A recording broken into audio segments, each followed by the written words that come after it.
Tudo bem, gente? Então, o nome da aula agora é Efeitos Adversos do Câncer e seu Tratamento. A gente vai fazer algumas considerações para avaliação e prescrição de exercícios físicos. Eu diria que essa é a hora que a gente pensa antes de começar a trabalhar.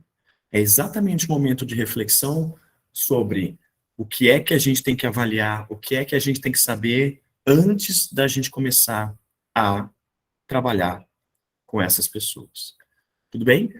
Eu acho que eu vou fazer como a todos. Se vocês quiserem me interromper, levantar a mão, ou falar, tudo bem. Eu consigo enxergar vocês, eu tenho duas telas aqui, a apresentação está na outra tela, então eu consigo olhar a apresentação e consigo olhar para vocês. É por isso que às vezes eu estou olhando para qualquer lado. Aqui não, eu estou olhando para minha outra tela, que tem a apresentação. Tudo bem? Ela tem que passar, né? Senão não funciona. Isso, vai lá. Funcionou.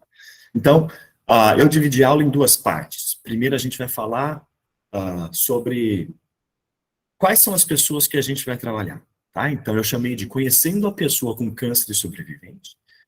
Trouxe uma série de dados sobre a pessoa que geralmente a gente encontra quando chega no ambulatório de oncologia, quando chega no hospital do câncer, ou quando a pessoa procura você profissional, seja ele de educação física, fisioterapia ou de nutrição.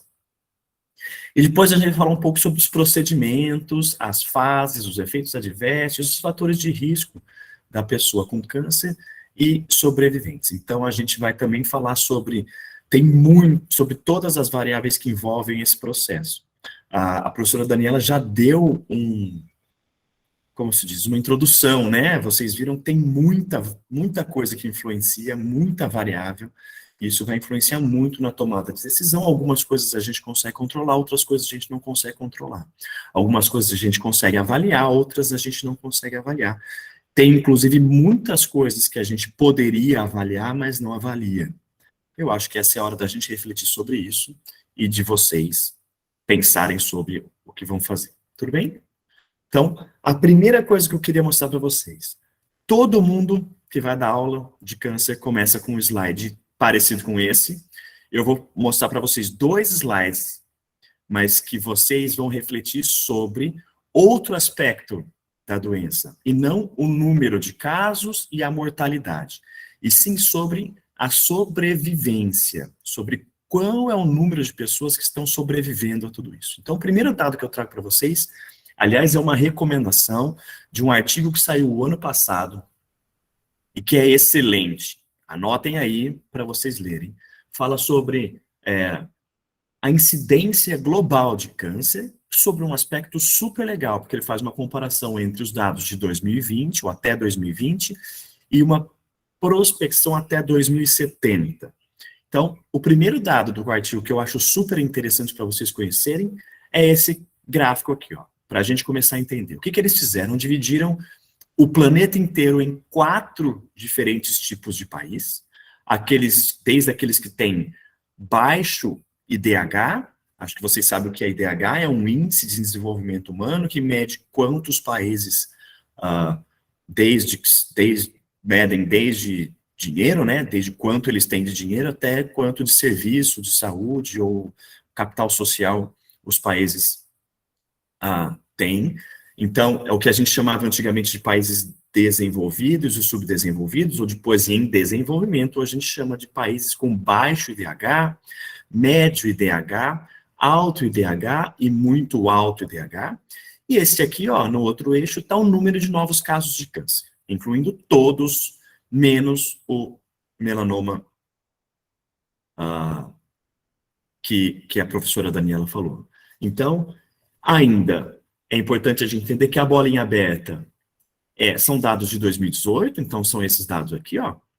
E a bolinha fechada são os dados de 2070, ou pelo menos a projeção. Reparem duas coisas importantes nesse dado.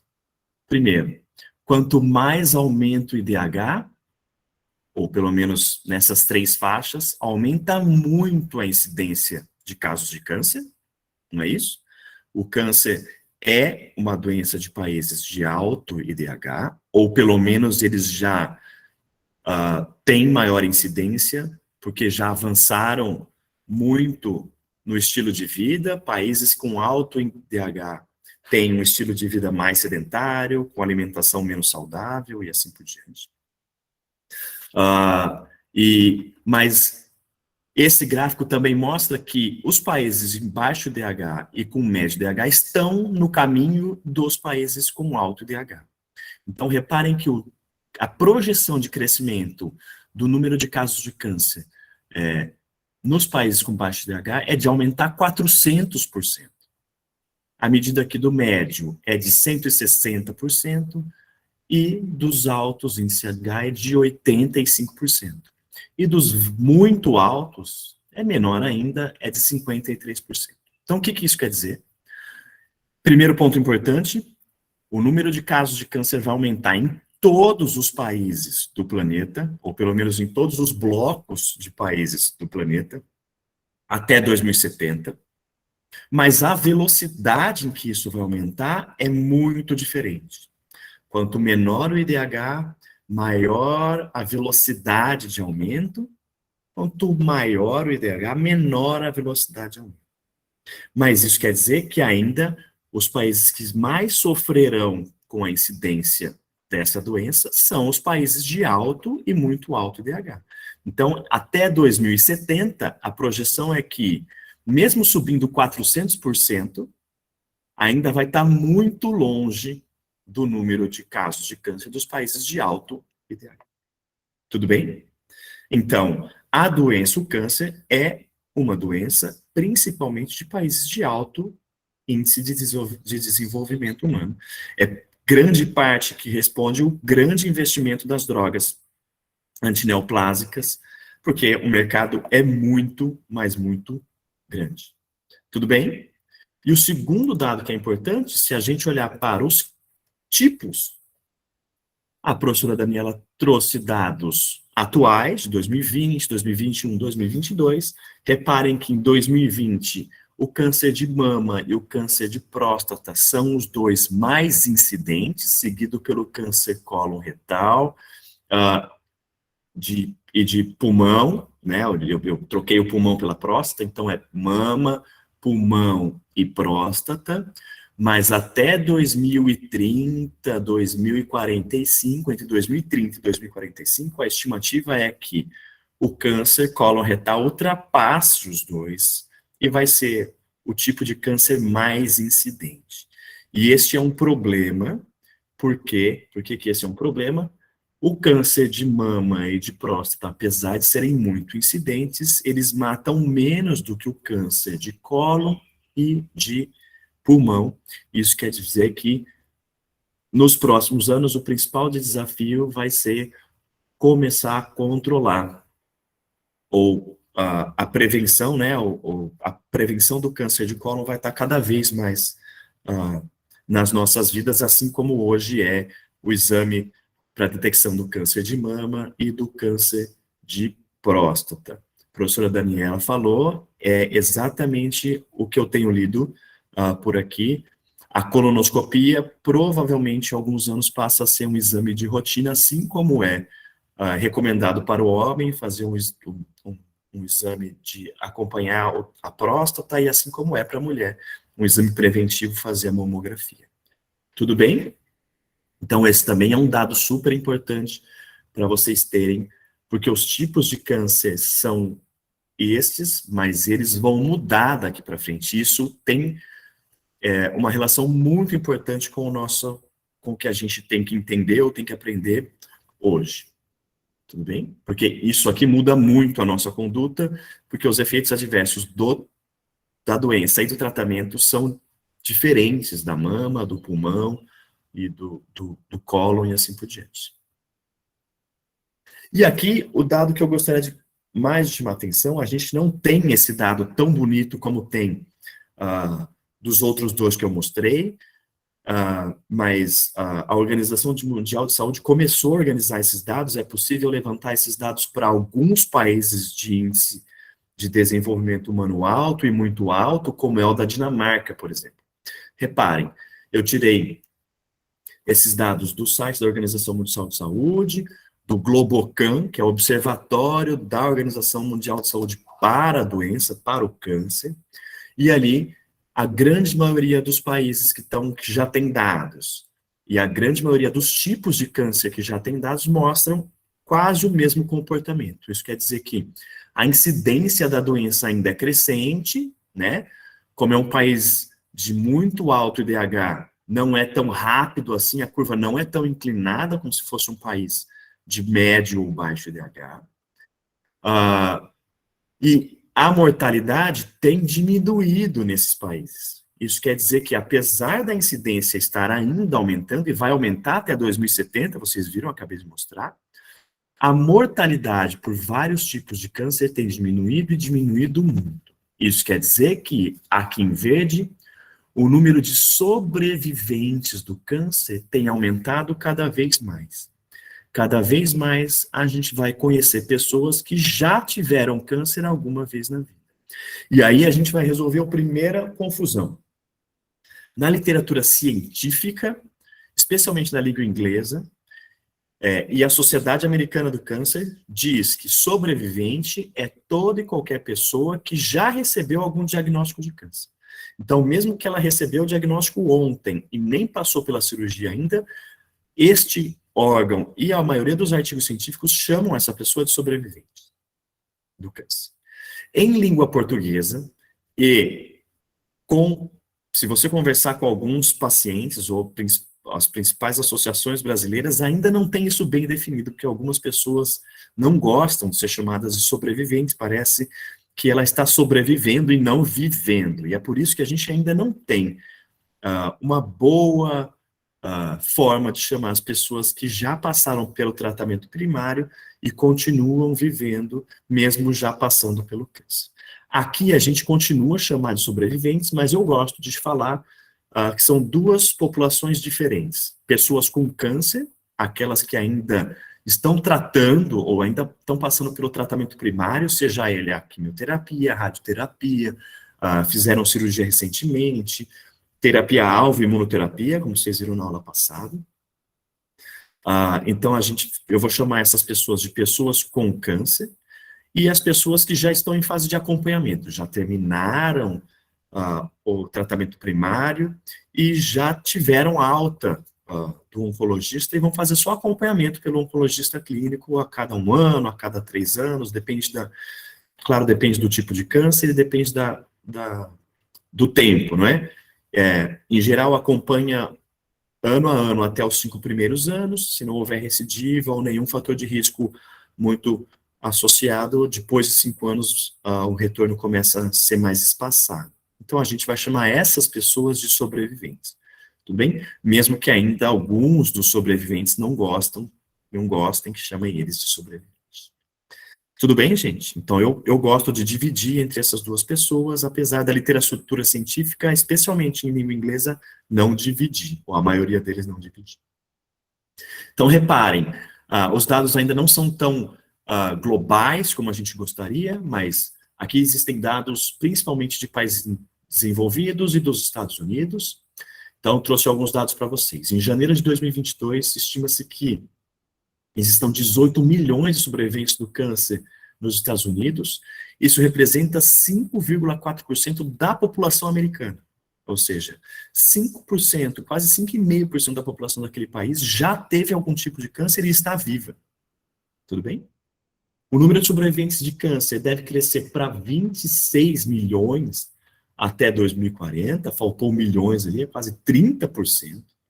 Na próxima década, o número de pessoas que vivem 5 anos ou mais após o diagnóstico deverá aumentar 30%. Isso quer dizer que, além de ter mais pessoas que sobreviveram ao câncer, a gente vai encontrar cada vez mais pessoas que vão viver mais, que vivem 5 anos, que vivem 10 anos, e que vão viver 15 ou 20 anos. Tudo bem? Se vocês não entenderem algum dado, vocês podem parar. E como são essas pessoas? Quais são as características dessas pessoas? Reparem que são todos dados americanos agora, tá? Dados da Associação Americana do Câncer. 67% das pessoas que sobreviveram a algum tipo de câncer nos Estados Unidos têm mais de 65 anos. Então, é uma população que a gente conhece, chamaria de população idosa. Estima-se que em 2040, 74% dos sobreviventes do câncer nos Estados Unidos terão 65 anos ou mais. Em 2022, quase 70% dos sobreviventes viveram mais de 5 anos, desde o seu diagnóstico. 47% dos sobreviventes viveram mais de 10 anos e 18% viveram mais de 20 anos. Eu ainda considero quem vive mais de 20 anos um número baixo, esse número vai aumentar rápido. Isso quer dizer que nos próximos 10, 15 anos a gente vai ter muito mais gente que já teve o seu diagnóstico, já passou pelo tratamento primário há mais de 10 ou 15 anos. Tudo bem? Hoje é mais difícil, mas cada vez mais a gente vai ver gente que viveu mais de 15 ou 20 anos depois que teve um câncer. Isso porque a pessoa que tem mais de 20 anos depois do diagnóstico provavelmente utilizou algum tipo de terapia primária que não tinha tanta tecnologia como a professora Daniela acabou de falar, não é? Usava só quimioterapia, ou usava drogas ainda muito, muito tóxicas, ou com muitos efeitos adversos, ou ainda utilizava muita radioterapia. Eu vou mostrar um dado para vocês que cada vez menos utiliza-se a radioterapia, ou um dado que é importante, que a professora Daniela acabou de falar, é que a radioterapia agora consegue, os equipamentos novos conseguem irradiar cada vez mais próximo aonde você quer, onde é o foco que você quer, né, em colocar a radiação, e tem diminuído cada vez mais a toxicidade cardíaca por radioterapia, por exemplo, ou nos pulmões, que era um problema que acontecia para quem tinha câncer de mama, por exemplo. Muitas das mulheres que tiveram câncer de mama têm problemas cardiovasculares por conta da radioterapia e também por conta da quimioterapia. Tudo bem? Então, esses sobreviventes são a população envelhecida, não é isso? Então, qual é o tipo de câncer que as pessoas mais sobrevivem, ou que a gente encontra mais sobreviventes? Claro, a gente já sabe disso, são pessoas que tiveram câncer de mama e próstata, mas reparem que câncer coloretal, ginecológicos, hematológicos e de bexiga, ou os urológicos, digamos assim, estão quase empatados aqui em terceiro lugar. São tipos de câncer completamente diferentes entre eles, mas tem um número quase um pouco menos que a metade dos sobreviventes do câncer de mama e de próstata. Então, a grande maioria das pessoas que a gente encontra ainda são sobreviventes do câncer de mama e de próstata, mas esse número tem aumentado muito para essa segunda leva aqui, ó, que eu chamaria de a segunda metade, né? O segundo tipo mais prevalente, a gente tem 3 ou 4 tipos aqui empatados. Coloretal, ginecológicos, hematológicos e urológicos, digamos assim. Os tipos de cavidade oral, que a gente chama de cabeça e pescoço, e pulmão, a gente encontra cada vez menos, não. A gente encontra muito pouco, ainda são tipos de câncer bastante letais, assim como alguns tipos de câncer do sistema não gastrointestinal, mas do sistema do tubo digestivo, digamos assim, como pâncreas, baço e fígado, são também tipos de câncer que ainda tem uma mortalidade bastante alta. Os tipos do sistema reprodutor masculino são menos incidentes e por isso também tem um número bem menor aqui. Então, vejam que interessante, entre os sobreviventes de hoje, em 2022, os locais de câncer mais comuns são representados por mama e próstata no masculino, 20% e 22%, então 45% das pessoas que são sobreviventes do câncer são sobreviventes desses dois tipos de câncer. E aí a gente tem coloretal, melanoma e ginecológico, com 8% cada um, que se a gente somar essa leva aqui, ó, se a gente somar essa leva aqui, ó, a gente vai ter quase 80% dos sobreviventes que a gente encontra nos ambulatórios por aí. Tudo bem? E aí, vou dar um spoiler, a gente vai falar um pouco disso mais para frente. Esses dois tipos de câncer, mama e próstata, têm efeitos adversos, tratamento muito parecido, e esses tipos aqui também são bem parecidos entre eles, então a gente talvez tenha duas classes aí quase bem definidas, ok? Para trabalhar depois. Quando a gente for discutir conduta, por exemplo, e avaliação. E agora, os dados que mais chamam a atenção são dados novos, e eu só encontrei dados americanos também sobre isso. 67% estão acima de 65 anos, 94% acima de 40 anos, então quase todas as pessoas que a gente encontra serão acima de 40 anos, e a grande maioria acima de 65 anos.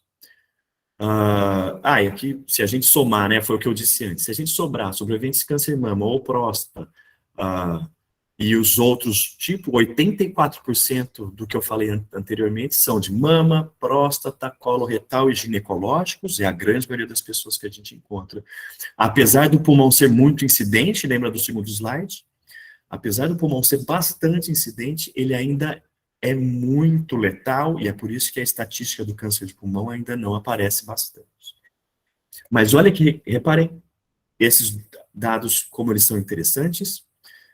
Dados de 2020 nos Estados Unidos, quase 80% dos sobreviventes do câncer estão acima do peso, têm pelo menos sobrepeso, e dos 79%, dos quase 80%, 33% são obesos, ou seja, tem o IMC acima de 30 kg por metro quadrado. Isso quer dizer que quase todas as pessoas sobreviventes do câncer naquele país têm peso corporal acima, o IMC acima de 25, não é isso?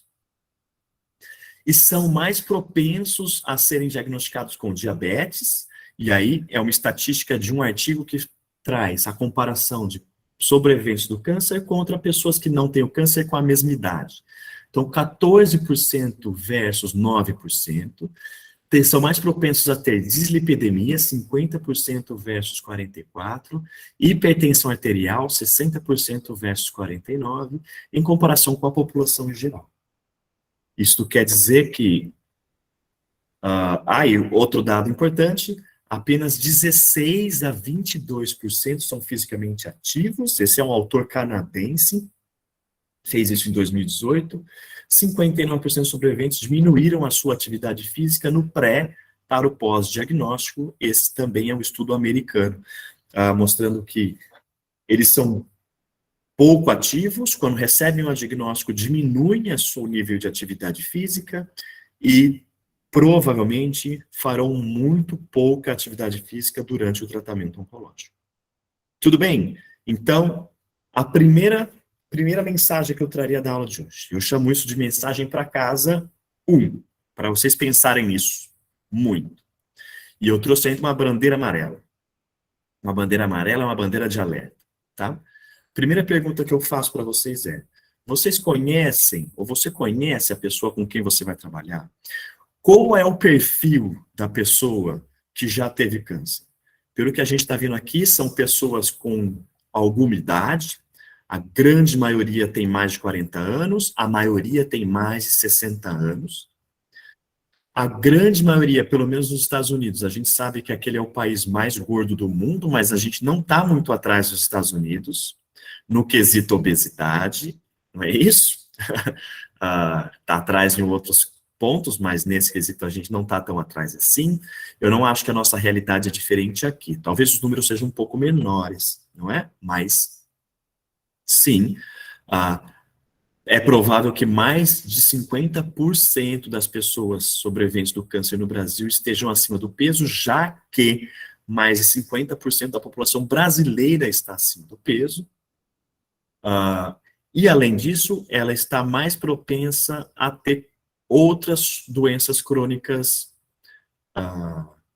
associadas ou outras morbidades e comorbidades, não é isso? Como hipertensão arterial, diabetes, dislipidemias, e para só citar as mais prevalentes. Tudo bem? Então, a primeira reflexão que eu proponho aqui é, pense em como criar estratégias para conhecer o seu paciente, cliente ou aluno. Isso é extremamente importante. Este é passo fundamental para desenvolver um plano de avaliação e de exercícios. Então, é exatamente o que a gente vai tentar fazer aqui agora. Eu não vou trazer uma receita, não vou dar um passo a passo, mas o que eu vou fazer é trazer dados que mostram como é que a gente vai encontrar essa população a hora que chega no ambulatório, ou a hora que recebe alguém que te procura para fazer exercício físico, e talvez como é que a gente deve propor, ou como é que a gente deve montar uma avaliação para essa pessoa, como é que a gente conhece ela, e depois todo esse material vai servir para a gente conversar ou começar a montar o plano de exercício físico dela lá nas aulas seguintes. Tudo bem? Quem quer falar, pode falar. Bom, Rafa, você comentou agora sobre essa questão dos pacientes, né, que ou param de fazer atividade física e tudo mais. Existe algum estudo que fala o motivo? Se às vezes por falta de conhecimento, ou tem medo, né, de praticar alguma atividade e não sabe como? Você sabe me dizer, por gentileza? Sim, o principal motivo é o estresse e a ansiedade. O diagnóstico do câncer é uma fase estressadíssima, estressora, é muito estressante receber um diagnóstico do câncer. A grande maioria das pessoas tem que se organizar financeiramente, com a família, para começar a fazer o tratamento e, em teoria, as pessoas não teriam tempo, ou pelo menos relatam não ter tempo para fazer exercício. O mais interessante é, não ter tempo não é a principal desculpa, não é? Ou pelo menos a principal indicação de que a pessoa não faz exercício, é provavelmente porque não existe um serviço organizado para oferecer a ela a exercício físico, atividade física ou informação. Então, é claro que, além do estresse, existe a falta de informação. Muitas pessoas não sabem que ele pode ou que deve fazer exercício físico e também, principalmente, porque não existe um serviço ou não existe acesso a um serviço que inclua ele na atividade física ou no exercício físico nessa fase que mais ele precisa de apoio do sistema de saúde, tudo bem? Então, não é um momento fácil da vida, muitos vão ter que se organizar para fazer o tratamento, isso desde o ponto de vista financeiro, desde o ponto de vista de tempo, de organizacional, de quem vai cuidar das crianças, ou de quem vai, né, ou como é que ele se licencia do trabalho, alguns conseguem se licenciar, outros não conseguem se licenciar. Então, é uma fase bastante estressante que a atividade física fica certamente em segundo, ou terceiro ou quarto plano. E é claro que ajuda a falta de informação, mas também a falta de serviço especializado no Sistema Único de Saúde, principalmente. E acho que, inclusive, na atenção suplementar, né? Nos planos de saúde não existe um serviço parecido com isso, até onde eu sei. Por favor, Maurício.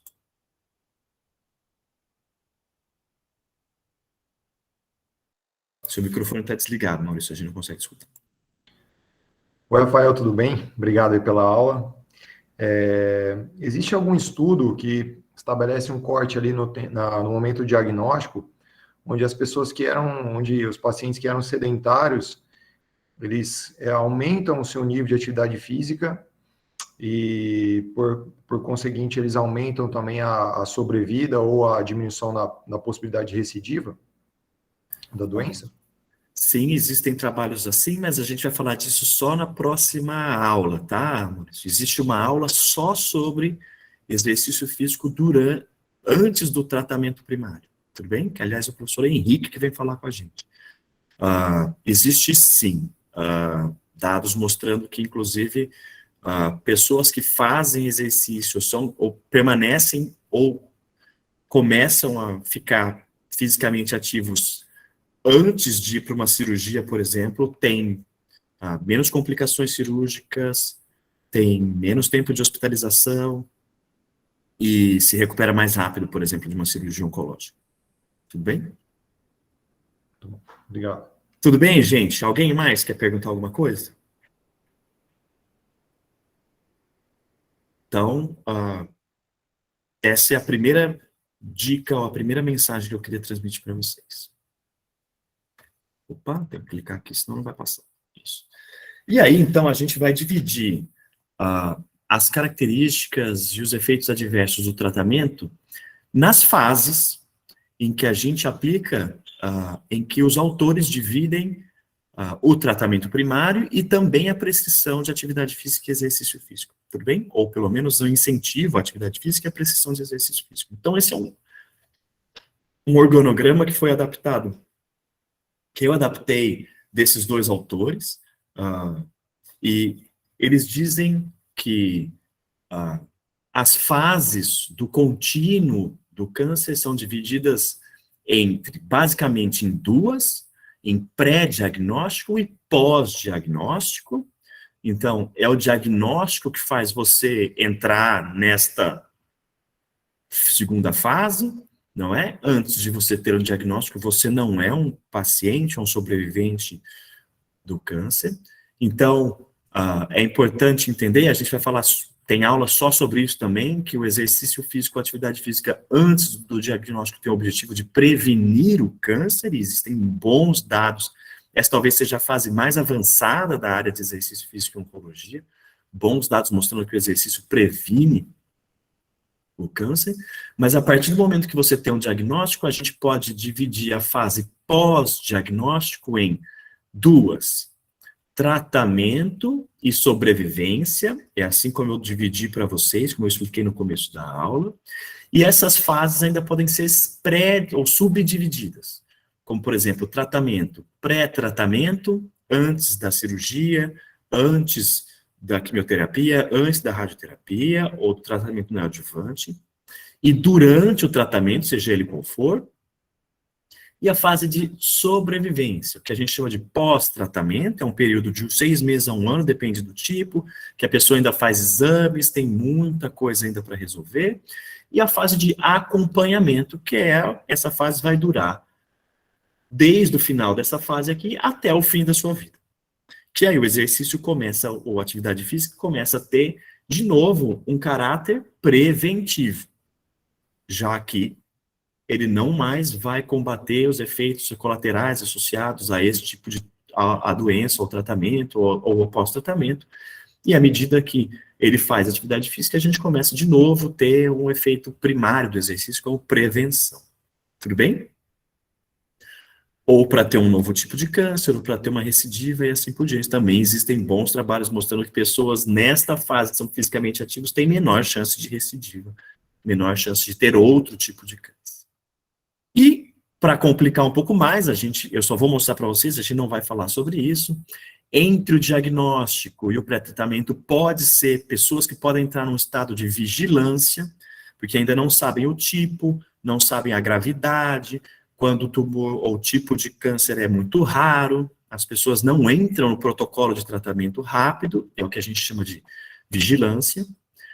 Entre o pré-tratamento e o tratamento, a cirurgia é o mais utilizado ainda, e o período pós-cirúrgico é um período complicado, porque não tem relação só com a oncologia, mas com qualquer tipo de cirurgia. Então, além da complicação da oncologia, o pós-cirúrgico é ainda um pós-cirúrgico como qualquer outro, vai depender do tamanho da cirurgia, de quanto você remove de tecido. Então, o período pós-cirúrgico ainda também é importante, é um período razoavelmente estressante. E alguns pacientes, né, algumas pessoas também não vão entrar num procedimento de sobrevivência ou num período de sobrevivência, podem ser encaminhados para um controle ou por um trabalho paliativo, que é aquele de alguns tipos de câncer bastante avançados, que a expectativa é que ele não viva muito tempo, e aí o controle paliativo ou o cuidado paliativo é aquele que tenta relativizar a quantidade e a intensidade do tratamento e o quanto isso prejudica a vida ou a sobrevida ou a qualidade de vida do paciente. Tudo bem? É óbvio que a gente não vai falar de todos esses, a gente não vai falar de controle paliativo agora, Talvez, se tiver tempo, a gente fala um pouco de paliativo lá no final da disciplina, mas a gente vai falar, às vezes, um pouco de pós-cirúrgico, mas a gente vai falar principalmente do pré-tratamento, durante o tratamento e após o tratamento. Vocês vão ver que após o tratamento existem efeitos adversos de curto prazo e de longo prazo, que talvez acompanhem os sobreviventes até o resto da vida. Tudo bem? Vocês entenderam como é que a gente vai dividir? Ótimo. Então, a gente vai começar com as principais características e efeitos adversos no período pré-tratamento. Qual é o período pré-tratamento? É aquele período entre o diagnóstico e o início do tratamento oncológico. O tratamento oncológico pode ser, como a professora Daniela disse, pode ser a químio, pode ser a rádio, pode ser a cirurgia, pode ser a mistura desses. E lembra, ela ainda falou que ainda pode ser, em geral, é cirúrgico, grande parte das pessoas ainda fazem cirurgia, é o tipo de tratamento primário mais recorrente, mas existem alguns casos que eles fazem ainda um tratamento neoadjuvante. O que é isso? Tem a inclusão de quimioterapia e ou radioterapia antes da cirurgia para conseguir diminuir o tamanho do tumor, para que a cirurgia seja menos invasiva e assim por diante. Tudo bem? Quais são as premissas importantes sobre esse período? No Brasil, o tempo entre o diagnóstico e o início do tratamento vai variar muito. Então, pode variar dependendo do tipo, do estadiamento, do acesso ao sistema de saúde, se você é paciente do sistema público de saúde ou se é do particular, isso vai variar muito, tá? Só para dar um exemplo, mulheres de câncer de mama no Brasil, a mediana de tempo entre o diagnóstico e o início do tratamento primário é de 43 dias. Esse valor, esse tempo aumentou bastante durante a pandemia, e agora há uma corrida para diminuir esse tempo, lembrando que existe uma lei, que é a lei dos 60 dias, que toda pessoa com câncer tem direito a ter acesso ao tratamento em 60 dias, apesar de alguns hospitais, algumas regiões do país não conseguirem cumprir. Tudo bem?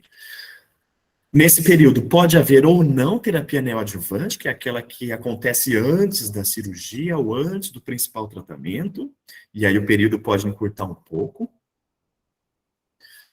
Este período envolve uma enorme carga estressora imposta pelo tratamento contra o câncer, pelo diagnóstico, e do ponto de vista do sistema locomotor, quanto menor a massa muscular detectada no diagnóstico do câncer, maior a incidência de sintomas do tratamento e mortalidade em geral.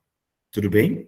Então, é muito importante. A massa corporal, especificamente a massa muscular, está muito associada ao tamanho dos defeitos adversos, à intensidade do efeito adverso e também à mortalidade.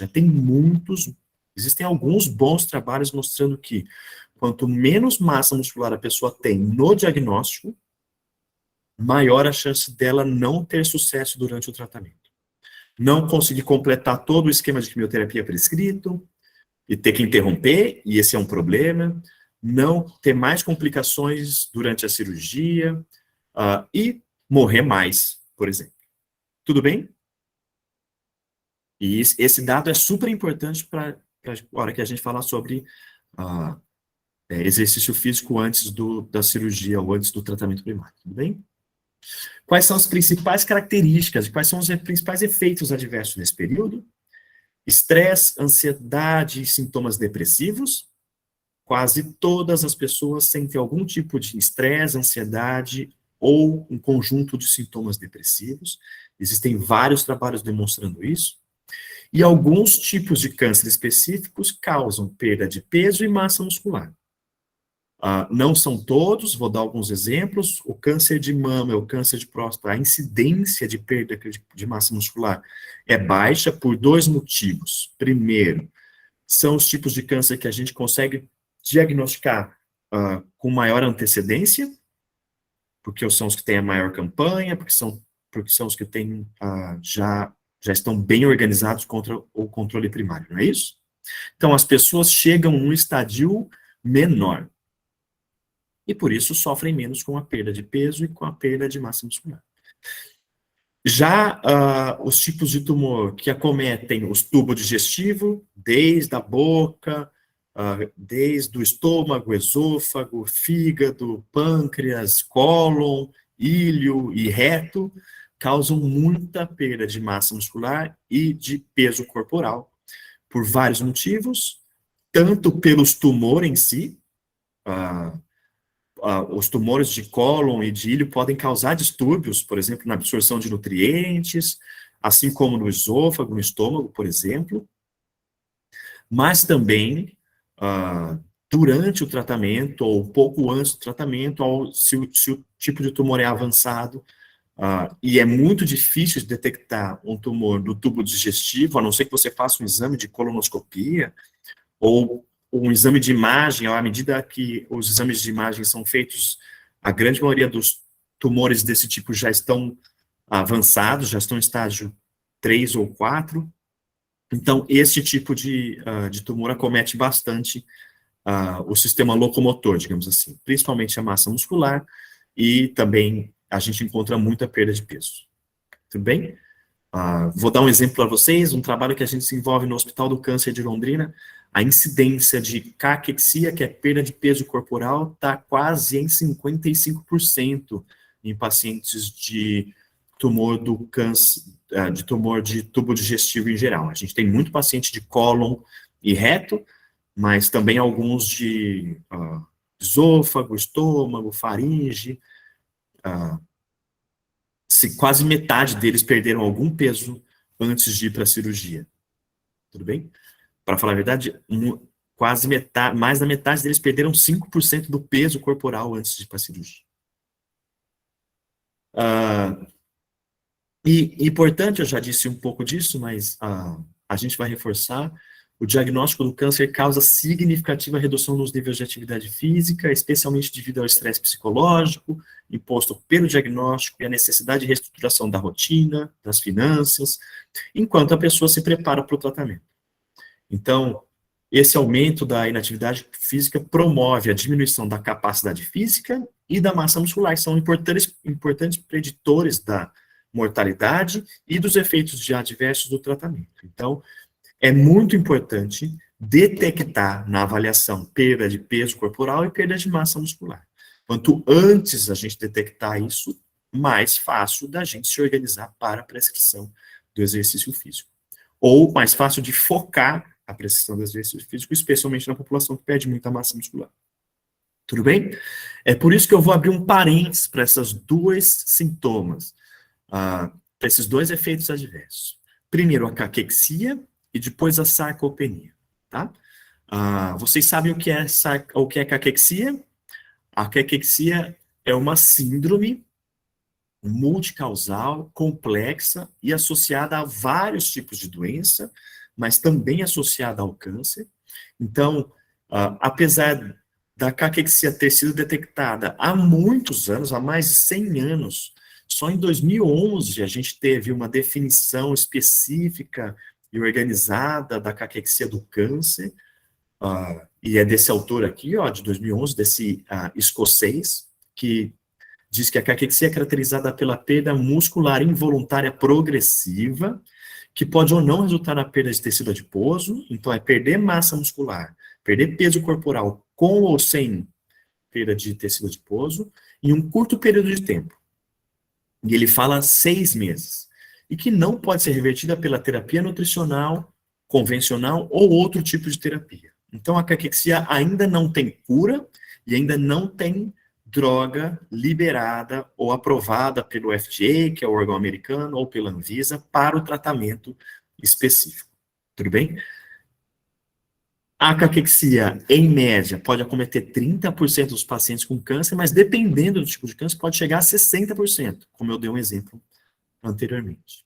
Como é que a gente detecta caquexia? Existem várias formas de fazer isso. Então, estão acompanhando a minha bolinha vermelha aqui, né? Isso, ótimo. Então, existem 3 estágios de caquexia proposta pelo Farron, aqui em 2011. Então, o principal sintoma é a perda de peso corporal, E como é um dado que a gente não, na maioria das vezes, não tem acesso, se você não tiver acesso ao prontuário do paciente, ou se o prontuário do paciente não anota, não tiver lá colocado o peso corporal, isso acontece muito no hospital, as pessoas, às vezes, a equipe médica ou a equipe que cuida às vezes negligencia o peso corporal, às vezes a pessoa só pergunta quanto pesa, ou quando pesa, pesa de roupa, pesa de tênis, e aí fica muito difícil da gente ter real certeza de quanto peso ele tinha. Então, detectar a caquexia parece simples, mas na prática é muito difícil. Então, como é que a gente detecta a caquexia? Como é que a gente determina a caquexia hoje? Simples assim, pergunta para a pessoa se ela perdeu peso e se ela sabe quanto ela pesava antes e você mede quanto ela pesa no dia da sua avaliação. É uma medida que tem bastante erro, mas ainda assim é uma medida que prediz muito a mortalidade dos pacientes oncológicos de diversos tipos de câncer. Então, perder 5% do peso corporal nos últimos 6 meses ou com presença de anorexia e algum tipo de mudança ou estresse metabólico, como distúrbios inflamatórios, ou depende do tipo de câncer, gastrointestinais e assim por diante. Tudo bem? Então, o que a gente chama de pré-caquexia. Caquexia é quando a pessoa perdeu já mais de 5% do peso corporal, pré-caquexia um pouco menos de 5% e 5% ou menos. Então, a gente já chama de caquexia quando perde mais de 5% ou quando tem um IMC menor do que 20%. Ou ainda, quando a combinação de sarcopenia, que a gente vai falar daqui a pouco, que é perder força muscular e massa muscular. Tudo bem? Tudo isso sem reversão pelo tratamento nutricional, por exemplo. Ou ainda quando a redução da ingestão de alimentos, né, que a gente chama de anorexia, ou inflamação sistêmica, e a inflamação sistêmica também a gente consegue só no hospital, em geral, grande parte dos pacientes medem alguns marcadores inflamatórios, especialmente proteína C reativa. Tudo bem?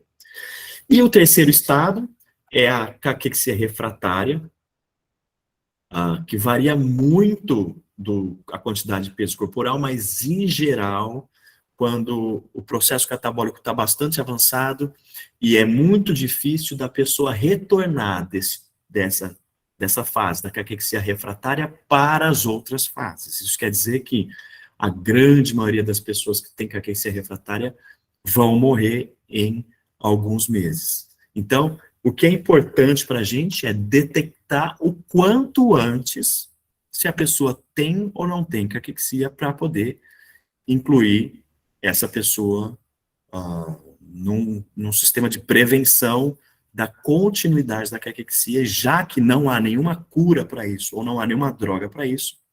As duas medidas ainda mais comentadas na literatura científica para prevenir o avanço da caquexia são o exercício físico e o suporte nutricional. Tudo bem? Então, olha, interessante, a caquexia hoje é conhecida como uma síndrome, e a gente pode ver perda de massa corporal, então incluindo massa de gordura e massa muscular, aumento de marcadores inflamatórios sistêmicos, resistência à insulina, o que ajuda a pessoa a perder massa muscular, porque a insulina é um hormônio anabólico, redução do nível de atividade física e na capacidade de realizar atividade física, redução da capacidade cardiorrespiratória, redução da capacidade de realizar movimentos do dia a dia, como levantar e sentar da cama, levantar e sentar da cadeira, ou levar o seu cachorro para passear, dirigir, assim por diante. Redução da ingestão alimentar, e aí este é um ciclo vicioso que a caquexia pode ser bastante severa e um mau prognóstico para o paciente. E aqui eu trouxe um dado interessante, de 2019, sobre a prevalência de caquexia em vários tipos de câncer. Ele pode variar de próstata, que é baixo, apesar de ser 15%, é um número razoável, mas vocês reparem que tem tipos de câncer Ó, tireoide quase 40%, pulmão quase 40%, cabeça e pescoço mais que 40%, tipo gástrico, especialmente o fígado, 40, 50, 45%. Se vocês separarem, ó, daqui para baixo, os que afetam de alguma maneira o tubo digestivo ou o sistema gastrointestinal sofrem mais com a perda de peso corporal. Tudo bem? Sim? Vocês sabiam já o que era caquexia? E também a gente vai falar de sarcopenia. A sarcopenia que era até 10 anos ou 15 anos atrás conhecida como uma doença geriátrica. O que é isso? Que acometia só pessoas idosas. Hoje tem um diagnóstico bastante ampliado e uma prevalência, um score de detecção também bastante ampliado. Então, a primeira vez que alguém descreveu a perda de massa muscular em idosos foi em 1931, mas o nome sarcopenia foi proposto só em 1989 por um grupo americano que começou a estudar como acontecia o declínio de perda de massa e força muscular em idosos nos Estados Unidos, que foi desse pesquisador aqui, ó, do Nathan Schock, mas a sarcopenia só foi reconhecida como uma doença específica em 2016. A sarcopenia ganhou um CID, né, que aqui está em inglês. CID é Código Internacional de Doença em 2016, e hoje pode ser diagnosticada e prescrita alguma conduta para especificamente esse tipo de doença. Tudo bem? Entre as várias formas de detectar, de medir sarcopenia entre pessoas, a mais nova e a que a gente mais usa, pode ser que existem outras, é essa daqui, a do grupo europeu de sarcopenia e caquexia. Então, aqui, ó, né, então o grupo chama Grupo Europeu de Trabalho na Sarcopenia e de Pessoas Idosas, foi publicado em 2019, então vocês viram que isso é bastante recente. E eles propõem esse algoritmo para avaliar a presença de sarcopenia e a severidade da sarcopenia. Então, o primeiro exame, a primeira medida que a gente faz, a primeira coisa que a gente mede é a força muscular. Então, à medida que a gente detecta baixa força muscular, a gente chama de sarcopenia provável. Se a pessoa tem baixa força muscular e tem também baixa massa muscular, a gente chama de sarcopenia. Se a pessoa tem baixa força, baixa massa e baixa função física, a gente chama de sarcopenia severa, ok? Então, se ela tem baixa força, mas não tem baixa massa, ela tem sarcopenia provável, certo? Se ela tem baixa força, baixa massa, mas não baixa função, ela tem sarcopenia. Tudo bem? Vocês entendem isso? Como é que a gente mede? A medida de hand grip, que a gente traduz aqui para aperto de mão. Então, em homens, tem um corte, menos que 27 quilos, mulheres, menos que 16 quilos. Ou então, um teste bem simples, um teste de sentar e levantar da cadeira. Sentar e levantar da cadeira 5 vezes, marca o tempo. Quem demora mais do que 15 segundos também pode ter sarcopenia provável. Massa muscular, existem várias medidas, e aí, para quem tem interesse, eu vou sugerir a leitura ou do trabalho do Grupo Europeu, ou do trabalho de um ex-aluno do nosso laboratório aqui em Londrina, que está escrito em língua portuguesa, vocês conseguem encontrar na internet, é bem mais fácil de entender. E aí existem várias formas de você medir a massa muscular. E também baixa função, existem 3 ou 4 testes para você medir baixa função. Eu vou chamar a atenção depois para o SPPB, que é uma bateria de testes de função física, a gente vai falar um pouquinho dele. Ele aparece em alguns artigos que eu vou mostrar para vocês aqui para frente. Tudo bem? Então, por que eu chamei a atenção? Tem aqui também alguns dados de sarcopenia. Aqui não é prevalência de sarcopenia, mas sim o risco relativo para a mortalidade de pessoas que têm esses tipos de câncer e também têm sarcopenia. Então, pessoas que têm câncer de mama e sarcopenia tem 1,69 mais chance, 61% maior chance da pessoa desenvolver, da pessoa morrer, tudo bem? Então, é risco de mortalidade. E aqui vai aumentando de acordo com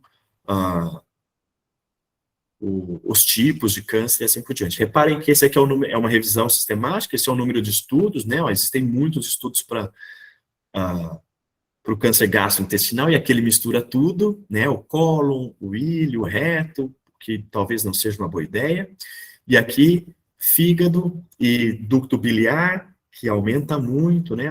2,2 a chance da pessoa morrer. O único que não aumenta muito é a próstata, mas também com um dado que é um pouco difícil da gente confiar, porque só tem um estudo que mediu isso. Tudo bem?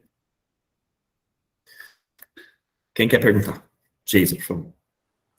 Oi, professor. Nos testes lá, para saber se a pessoa tem sarcopenia, você falou um teste ou outro, ou a gente tem que fazer todos os testes que estão descritos? Jason, o protocolo explica direitinho qual teste é, se é um teste ou outro, tá? Mas, em geral, é um teste para baixa força, um teste para baixa massa e um teste para... Ele dá vários tipos, porque para você escolher, tem gente que tem disponibilidade ou não tem outra disponibilidade. A minha sugestão é que você leia aquele artigo, anota aí, ó. Este artigo aqui vai trazer, é bem fácil de entender, vai trazer exatamente o que é que tem que fazer para medir sarcopenia, tá? Se a gente perder muito tempo aqui, a gente não termina a aula, tá bom, gente? Se você quiser ficar depois para o fim da aula, a gente pode conversar sobre isso. Tá bom, obrigada. Tudo bem? Então, por que eu resolvi abrir um parênteses para a caquexia para a sarcopenia? Porque ela vai estar presente em todas as fases. E ela, hoje, é considerada um prognóstico de mortalidade independente. Isso quer dizer que, independente de outros efeitos adversos, se a pessoa tem caquexia ou sarcopenia, ela já tem mais chance de ter complicações, de não completar o esquema de quimio e rádio e morrer antes. Tudo bem? Sem contar que, se a gente pensar nas áreas de educação física, de fisioterapia e de nutrição, são exatamente as condutas que podem prevenir o avanço da caquexia e da sarcopenia. Não é isso? Já que não tem medicamento ainda aprovado, é exatamente onde o profissional de saúde, de educação física, de fisioterapia e de nutrição deveria atuar, prestando atenção se essa pessoa está perdendo peso, perdendo massa muscular, perdendo função física. Tudo bem? E propor a intervenção para que ele atrase essa perda, ou que ele pare de perder massa muscular, por exemplo. Pare de perder função física. Tudo bem até aqui, gente? Ok, professor.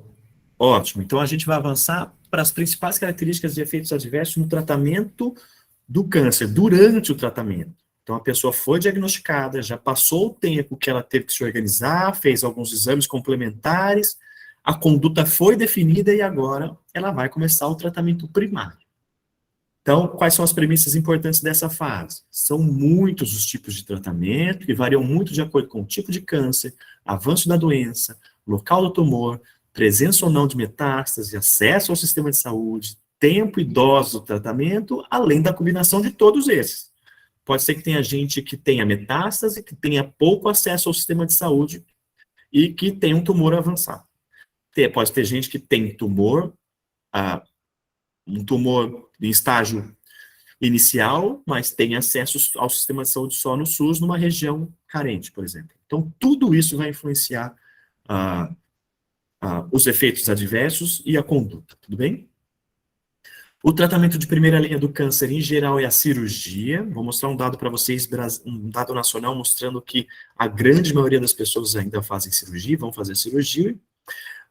Então, vão tirar o tumor e o tecido circundante, que, de maneira geral, promove disfunções anatômicas e funcionais.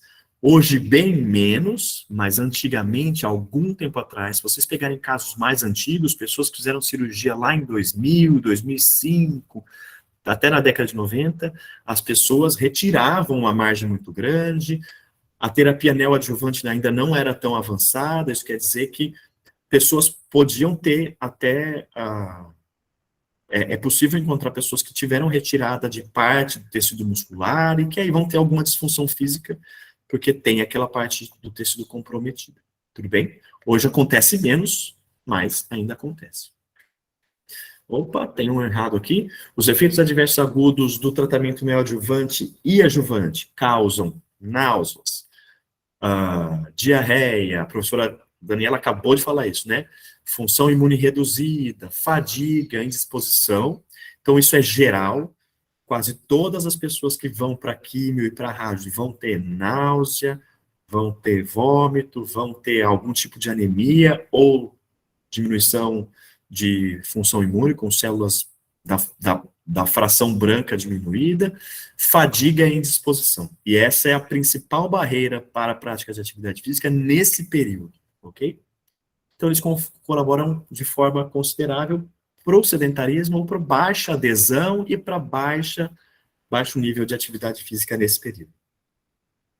E aí, a última premissa importante, os efeitos colaterais em geral começam nas primeiras semanas do tratamento e podem se estender por semanas ou meses, ou ainda por toda a vida. Tem gente que vai sentir algum efeito colateral do tratamento primário até o fim da vida. Especialmente quem usa algumas classes específicas de quimioterapia que tem muita cardiotoxicidade. Hoje, grande parte das pessoas, não é grande parte, um número grande de sobreviventes do câncer de mama tem doenças cardiovasculares por conta da quimioterapia e da cardiotoxicidade de alguns tipos de quimioterapia. Tudo bem? Aliás, a mortalidade por doença cardiovascular é alta em sobreviventes do câncer de mama, por exemplo. É bastante alta.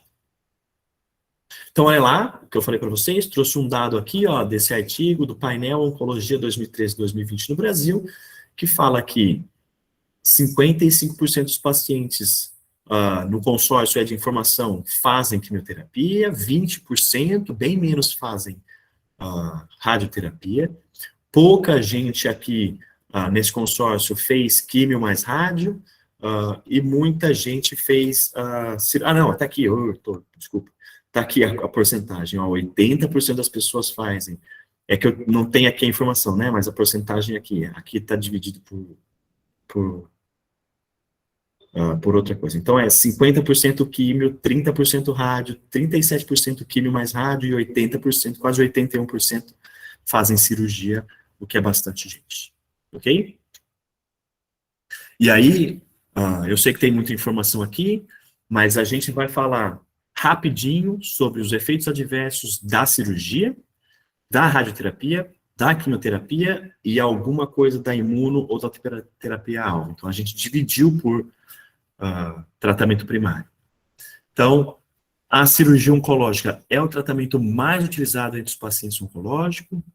Existem pelo menos 3 tipos básicos de cirurgia, que são os procedimentos diagnósticos ou adjuvantes, a cirurgia curativa e o procedimento paliativo. Então, isso quer dizer que o procedimento diagnóstico ou adjuvante é aquele menos invasivo. Vou dar um exemplo, é quando a pessoa faz a cirurgia para retirada de um catéter, quando a pessoa faz para a cirurgia para colocação ou retirada de uma bolsa de ostomia, quando a pessoa faz uma cirurgia ou até mesmo para fazer uma biópsia ou alguma coisa assim, tudo bem?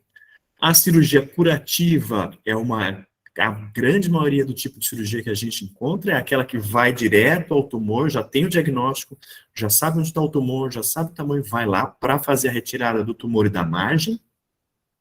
Existem os procedimentos paliativos, que é aquele que a pessoa faz uma cirurgia, ou para retirada de uma parte do tecido, ou de um órgão inteiro, por exemplo, do pâncreas, do baço, do ducto biliar, mas a pessoa já pode ter metástase, por exemplo, e ela vai fazer aquela cirurgia para talvez estender a vida da pessoa, melhorar a qualidade de vida, mas provavelmente ela vai passar por outra cirurgia, ou vai continuar fazendo o tratamento quimioterápico, radioterápico e assim por diante. Tudo bem? Então, isso tudo vai influenciar muito, o tipo de cirurgia, o tipo de procedimento influencia muito, do menos severo para o mais severo. Claro, tipo, estágio e localização do tumor, presença e ausência de metástase, tamanho do tumor, estadio do tumoral, local, se é no membro, se é no tórax, se é no abdômen, se é na cabeça, o pescoço. Tudo isso vai determinar o quão severo é o efeito adverso da cirurgia.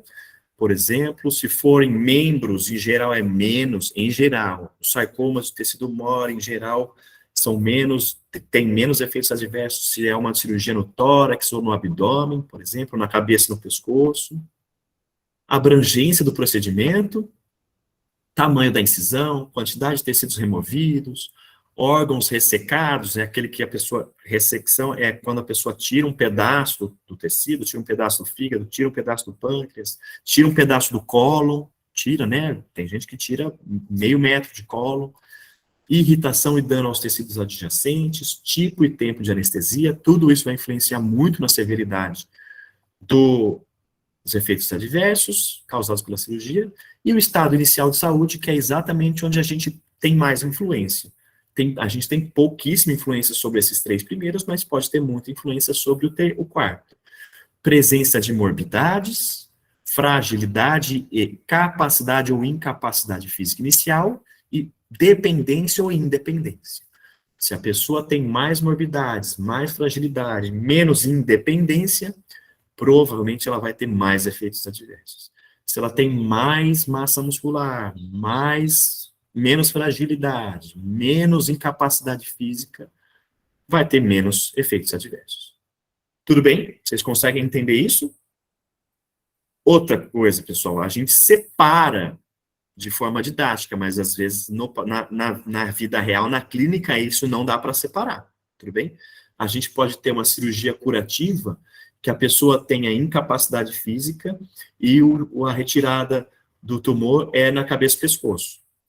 Pode ser que a cirurgia não seja o procedimento mais invasivo, mas ao mesmo tempo ele tem uma incapacidade física alta e aí o efeito adverso vai aumentar. Tudo bem? Ou pode ser que a pessoa tenha um bom estado de saúde inicial, mas aí a cirurgia desenvolve para uma retirada de tecido grande, por exemplo. E aí o efeito adverso pode aumentar. Tudo bem? Vocês entendem isso? Então, uma combinação de todos esses fatores que vai fazer se a cirurgia é ou não é, causa ou não causa grandes efeitos adversos. Certo? Existem, então, os efeitos adversos gerais da cirurgia oncológica e os específicos. Gerais, dor. Dor é o principal efeito adverso da cirurgia. Todos os pacientes que fazem algum tipo de cirurgia vão sentir dor. Claro que vai mudar muito, né, da severidade, por todos aqueles fatores que a gente falou antes, mas a fadiga também é bastante relatada, náusea, inflamação sistêmica, distúrbios no sono, inatividade física e estresse psicológico. Quase todos os pacientes que passam por uma cirurgia oncológica vão experimentar alguns desses efeitos adversos. Qual é o problema para a nossa área, que eu chamei aqui de limitações para a prática de exercício? Diminui o condicionamento físico, limita a amplitude de movimento, aumenta o risco de quedas e fraturas e a baixa motivação. Então, a gente, depois da cirurgia, a gente vai enfrentar tudo isso aqui. Baixo condicionamento físico, limitada amplitude de movimento, risco elevado de queda e baixa motivação, principalmente. Tudo bem? Então, esses são os gerais, e a gente pode enfrentar alguns específicos, e aqui eu vou dar alguns exemplos, tá? Mama, retirada de grandes quantidades de tecido, incluindo tecido muscular, ou os linfonodos, hoje muito menos tecido muscular, mas a pessoa pode sofrer com dores no tórax, no ombro, no pescoço, linfedema, que podem durar muito tempo depois da cirurgia. Então, a limitada amplitude de movimento do pescoço, do ombro, é uma das principais efeitos adversos que a gente vai enfrentar no câncer de mama e também os linfedemas. Pulmão, baixa capacidade aeróbica, em geral a cirurgia do pulmão retira um pedaço do pulmão que compromete a capacidade aeróbica, muito baixo condicionamento físico, fadiga excessiva, tonturas e risco elevado de quedas e fraturas. A gente tem que trabalhar para detectar isso. Gastrointestinais, anorexia, as pessoas que passam por uma ressecção do intestino, do estômago, comem menos, tem baixa absorção de alguns tipos de nutrientes, dependendo da parte que retira, e aí aumenta o risco de anemia, anorexia, consequente anemia, e sarcopenia e caquexia, que a gente acabou de falar. baixo condicionamento físico, a gente vai enfrentar fadiga, fraqueza, fragilidade, risco elevado de quedas, fraturas e presença de ostomia. Eu destaquei aqui muitos pacientes que tiveram uma cirurgia de cólon ou de ilho têm uma bolsa de ostomia, ou de iliostomia ou de colostomia. Tudo bem? Pode fazer exercício com a bolsa? Pode fazer exercício com a bolsa, tem que ter alguns cuidados específicos, mas pode fazer exercício com a bolsa. Próstata e ginecológicos, fragilidade na região do assoalho pélvico, incontinência urinária. Isso pode limitar o movimento e a amplitude do movimento do quadril desse tipo, e a incontinência urinária pode atrapalhar o exercício físico também, especialmente porque incomoda o paciente. Pode, inclusive, diminuir a aderência para o exercício, já que se ela tiver muito escape, ela vai ficar com vergonha, vai sair de casa, vai ter que arrumar alguma estratégia para isso. Os sarcomas, que em geral são de tecido mole, que às vezes acontece na periferia. A maioria da remoção dos sarcomas também remove algum tipo de tecido circundante, pode ser o tecido muscular, a gente tem que ter atenção para detectar se a pessoa tirou algum pedaço de músculo na perna, nos membros, que pode limitar a função física e a amplitude de movimento. E de cabeça e pescoço, pode causar disfagia, que é dificuldade de deglutição, com certeza as pessoas muito prevalente anemia, sarcopenia e caquexia nesse tipo de pessoa, e aí, de novo, baixo condicionamento físico, fadiga, fraqueza, fragilidade, elevado risco de quedas é o que a gente tem que detectar e talvez trabalhar para prevenir ou para não acontecer. Tudo bem, gente? Então, o paciente pós-cirúrgico tem vários efeitos adversos, eles podem ser gerais ou específicos, de acordo com o que a gente falou. Efeitos adversos da radioterapia, a professora Daniela adiantou um pouco, eu vou passar rápido aqui então. Os efeitos adversos aparecem em geral da segunda ou terceira sessão, e eles somem depois que a radioterapia termina. Esse é um dado importante. Muitos pacientes fazem rádio e químio junto, então os efeitos adversos vão se somar, ok? Atenção para isso. Quais são os principais? Fadiga é o mais comum, o mais relatado é a fadiga, mas também é possível, dependendo do local da radioterapia e da dose, encontrar articulações rígidas e inchadas, contagens baixas de células sanguíneas, que o pessoal chama de leucopenia, problemas na pele, perda de cabelo, disfunção sexual, principalmente do câncer de próstata ginecológico, problemas alimentares, se é no tubo digestivo, se é próximo do tubo digestivo, e aí o resultado é, especialmente no câncer de cabeça e pescoço, dificuldade de deglutição, náusea, vômito, perda de apetite e consequente caquexia e sarcopenia. Tudo bem? Então, reparem que interessante, eu trouxe um estudo só para mostrar que pacientes que passam por radioterapia torácica, seja ele por câncer de mama ou não, tem reduzido a capacidade respiratória e capacidade aeróbica, então as pessoas perdem capacidade aeróbica quando fazem radioterapia, especialmente no tórax, e perdem também capacidade física. Então esse trabalho mostra pessoas que fazem radioterapia com e sem quimioterapia. Então, radioterapia mais quimioterapia.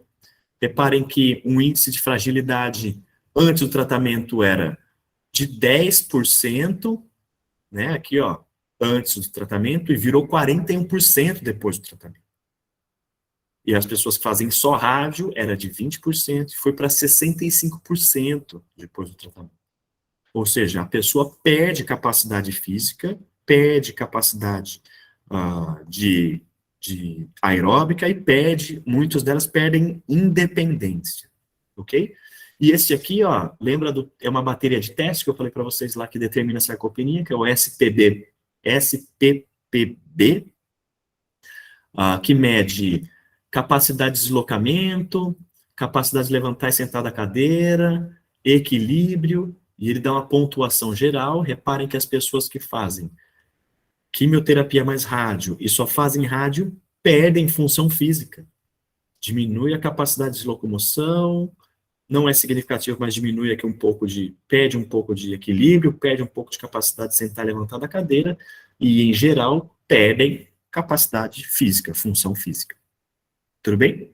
E essa talvez seja um dos pontos mais importantes para a nossa área.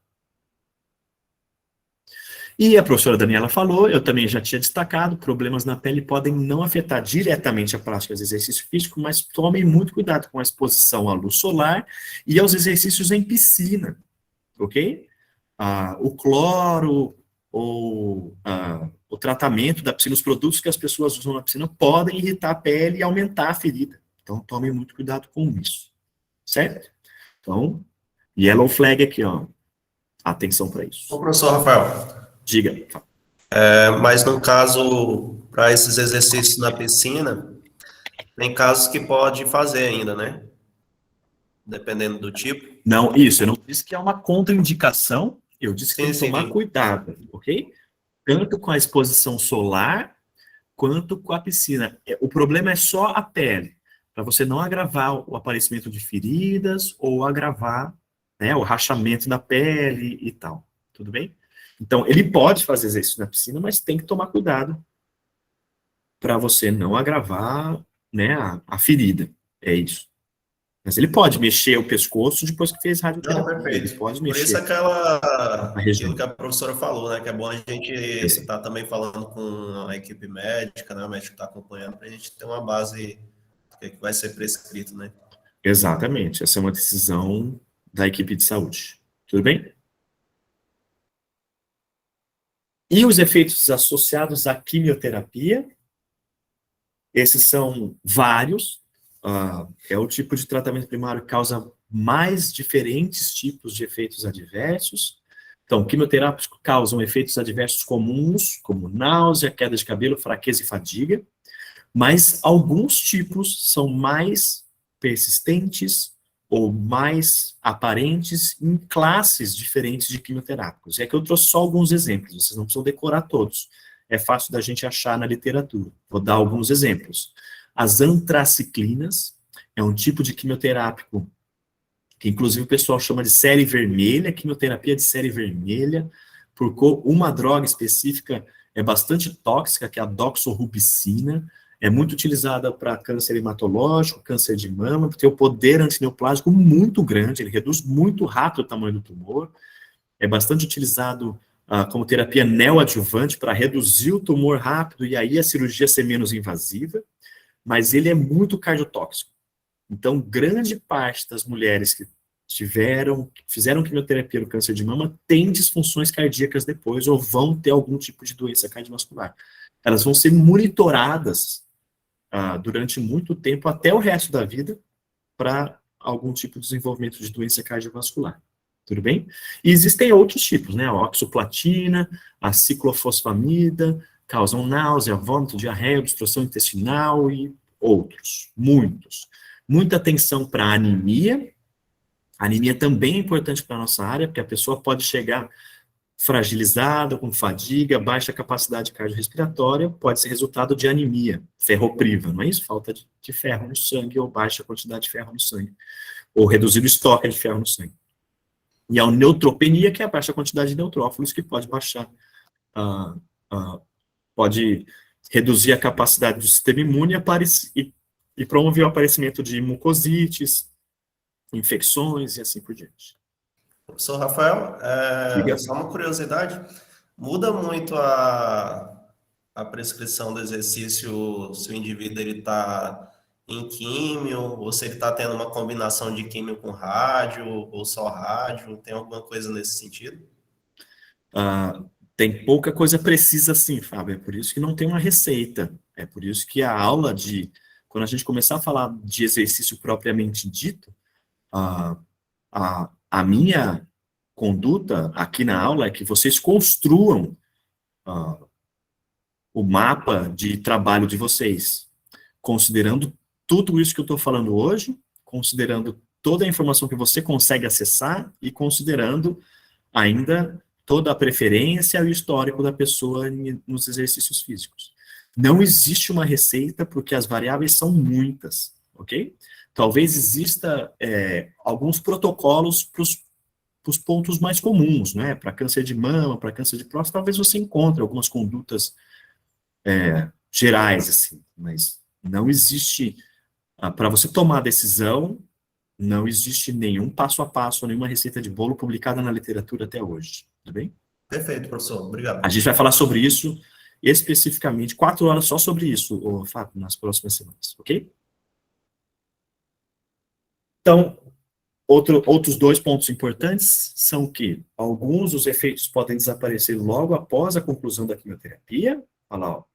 O cabelo pode voltar a crescer, a náusea, o desconforto gastrointestinal, enquanto que outros efeitos podem persistir para o resto da vida, né? Como a fadiga, a sarcopenia, ou podem permanecer por um longo tempo e não necessariamente ir até o resto da vida. E muitos desses vão reduzir o condicionamento físico, que é o que a gente pode enfrentar quando esse paciente chega para o profissional de saúde, tanto de educação física, de fisioterapia e de nutrição.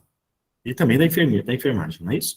Então, reparem, este aqui, esse é uma tabela extraída desse artigo, Campbell e Kirkham, de 2020, e ele classifica os efeitos adversos da quimioterapia como agudos, de longa duração e tardios, digamos assim, não é isso? Então, fadiga, náusea, perda de cabelo, neuropatia periférica, nós vamos falar sobre isso, e função cognitiva alterada pode acontecer em 2 ou 3 semanas após o início da quimioterapia, e ela pode desaparecer depois que a terapia termina. Mas a fadiga, a fraqueza, comprometimento neuromotor e ganho de peso ou perda de peso, dependendo do tipo de câncer, pode acontecer e durar 1, 2, 3, 4 anos. Certo? E doenças cardiovasculares, fragilidade e o aparecimento de outros tipos de câncer, e eu colocaria aqui, ó, ganho de peso, podem persistir até o fim da vida. Se a pessoa teve tratamento de 10 anos atrás, tem muita gente que ainda sente fraqueza, que ainda sente algum tipo de distúrbio no sono, por exemplo, que não está aqui, que ainda sente algum tipo de incapacidade cardiovascular, especialmente aquelas pessoas que não fazem exercício, não praticam atividade física depois do tratamento. Tudo bem? Vou falar sobre 2 deles, que eu acho super importante. O primeiro, a neuropatia periférica. Neuropatia periférica é uma disfunção das mãos, nos braços ou nas pernas, uma toxicidade causada por alguns tipos de quimioterapia, que pode fazer a pessoa ter algum tipo de dor ou sensibilidade nas extremidades, sensação de queimação, problemas de equilíbrio e de shaking, né, a pessoa treme bastante. Então, isso pode levar ao aumento da incidência também de câimbras e alteração no reflexo, bem como alguns efeitos severos ou até que podem persistir por um longo tempo, não é? Intolerância ao calor, as pessoas suam em excesso, impotência e outros problemas. A gente tem que tomar muito cuidado para detectar esse tipo de situação. É muito difícil detectar neuropatia periférica, especialmente quando vai trabalhar com pesos.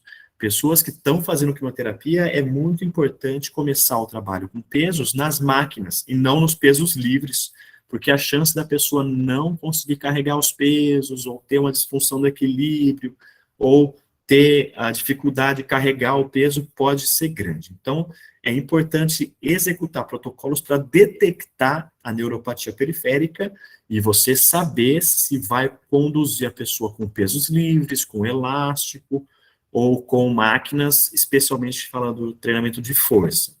O treinamento aeróbico, por exemplo, é importante a gente pensar na perda de equilíbrio ou na diminuição do reflexo. Então, exercícios ao ar livre e exercícios em terreno sinuoso também devem ser evitados no início, ok? Essas são dicas que a gente tem que saber detectar antes de começar a prescrever o exercício.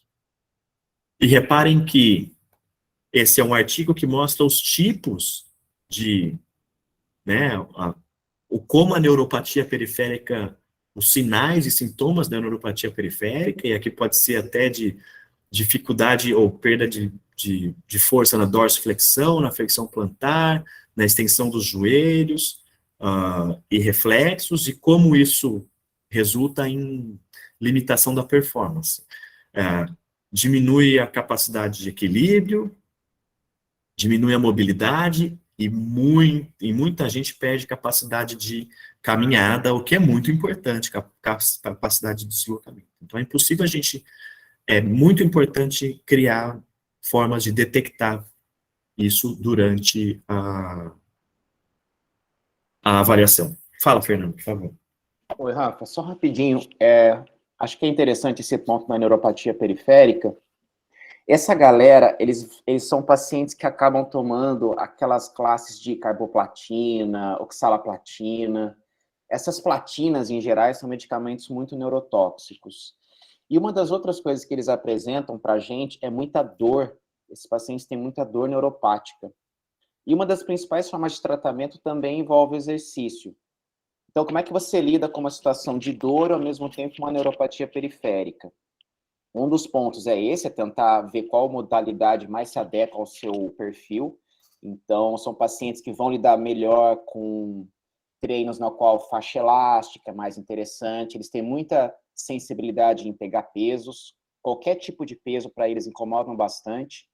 E uma coisa que eu acho que é muito válido para a gente é fazer treinos de reação de equilíbrio. Eles acabam tendo quedas por ter perda de propriocepção. Então, olha como é que vocês já estão pensando bem à frente, né? É uma neuropatia que gera dor periférica, mas ao mesmo tempo são pacientes que podem cair. Então, acho que isso é fundamental para a gente prevenir ali outras comorbidades, além de todas essas que vocês estão vendo aí, que não é nada simples, né? Ótima intervenção, Fernando. Lembrem ainda que aumentar risco de queda é aumentar risco de mortalidade, não é isso?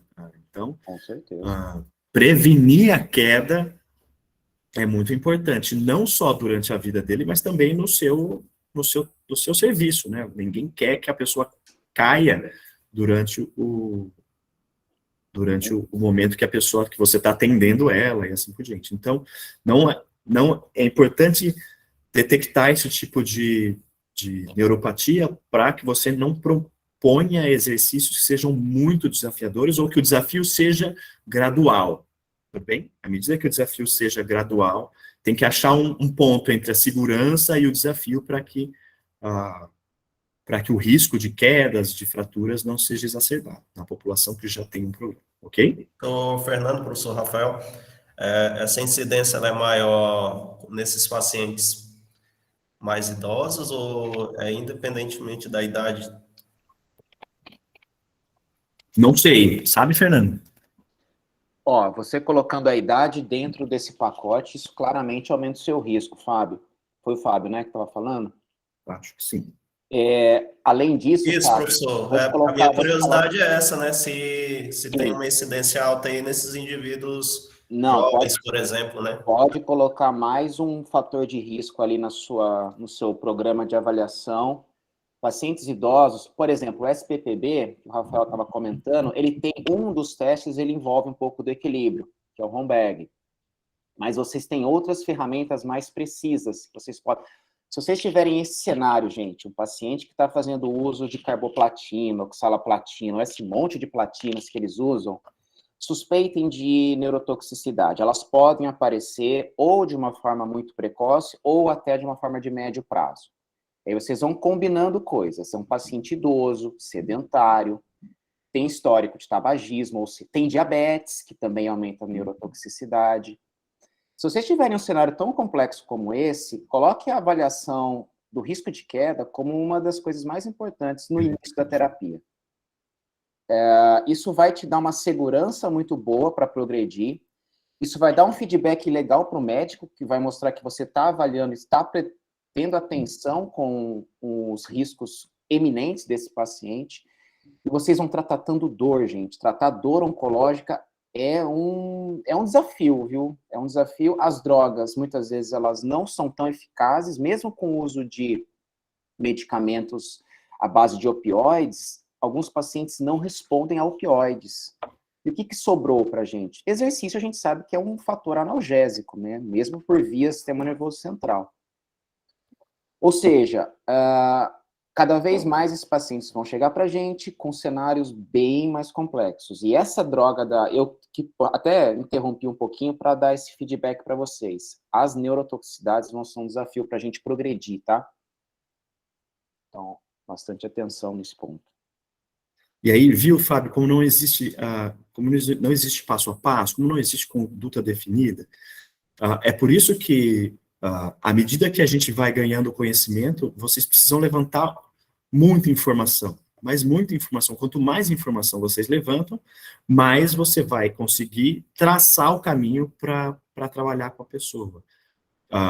Então, à medida que você sabe qual é o tipo de quimioterapia que ele está usando, ou que ele utilizou recentemente, se ele fez rádio ou não, aonde foi, se ele fez a cirurgia, foi invasiva, não foi invasiva, tirou, tá, tudo isso vai determinar a conduta, tudo bem? Tudo isso vai determinar a conduta. Não sou eu que vou dizer qual é a conduta.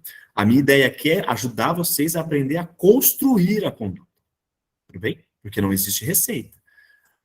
Como a professora Daniela falou, as pessoas falam que a doença câncer não é uma doença, são várias doenças que acometem pessoas, em geral, idosas, que têm outras morbidades. Até isso vocês vão ter que pensar, né? A pessoa vai ter diabetes, a pessoa tem dislipidemia, isso pode afetar, isso pode também complicar a prescrição e tudo mais. Tudo bem? Legal? A gente vai falar disso para frente até o fim do curso agora. Tudo bem? Outro ponto que é importante, que eu destaquei, além da neuropatia periférica, é a anemia. Então, estima-se que 70% das pessoas que estão em tratamento quimioterápico desenvolvem anemia. É mais comum em pessoas com câncer de pulmão, linfomas, câncer do trato urinário e do sistema reprodutor, mas a anemia é um fator limitante de atividade física, a pessoa cansa mais rápido, ela se sente cansada, ela não vai conseguir fazer grande quantidade de exercícios cardiovasculares, né, os exercícios predominantemente aeróbicos, e também vai ter dificuldade de progredir, não é isso? Você pode prescrever, pode tentar progredir, mas se ela ainda continuar com anemia, vai ser difícil que ela consiga progredir num ritmo razoável. Então, tem que ficar muito atento aos sinais e sintomas de anemia, e se for possível, perguntar para a pessoa, ou se ter acesso a um exame, por exemplo, é bom para saber se ela tem anemia ou não tem anemia. Não é o profissional de educação física e fisioterapeuta que trata anemia, tem que ter a ajuda do profissional da nutrição e do médico oncologista, tudo bem? Não é você que vai falar, olha, ele tem anemia, está atrapalhando o meu serviço, eu vou logo receitar, não existe isso. É por isso que é importante, uma medida que essas coisas aparecem, saber conversar e saber o que é, para saber conversar com a equipe de saúde, com o nutricionista, com o médico oncologista, tudo bem? E aí, se a pessoa tem anemia, provavelmente ela vai ter fadiga, sonolência, falta de ar, frequência cardíaca alterada, pode sentir algum tipo de tontura durante o exercício, e aí aumenta o risco de queda de novo, tudo bem? Cuidado com exercícios ao ar livre, terreno sinuoso, ou que progridem muito rápido. Alguns desses que têm anemia severa vão fazer transfusão de sangue, mas na maioria dos casos é melhor. À medida que o tratamento quimioterápico vai diminuindo ou acaba, a anemia some ou a quantidade de ferro volta ao normal. Tudo bem, gente? Então, eu dei esses dois destaques porque influenciam muito na nossa conduta. E não são tão fáceis assim de detectar.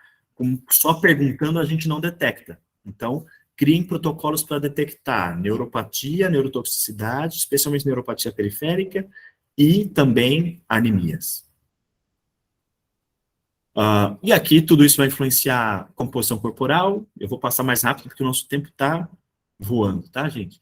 Esse é só um trabalho mostrando que pessoas que fazem quimioterapia perdem peso corporal, perdem índice de massa corporal, perdem especialmente massa muscular e disfunção física, ok? Perdem a capacidade de realizar exercícios físicos.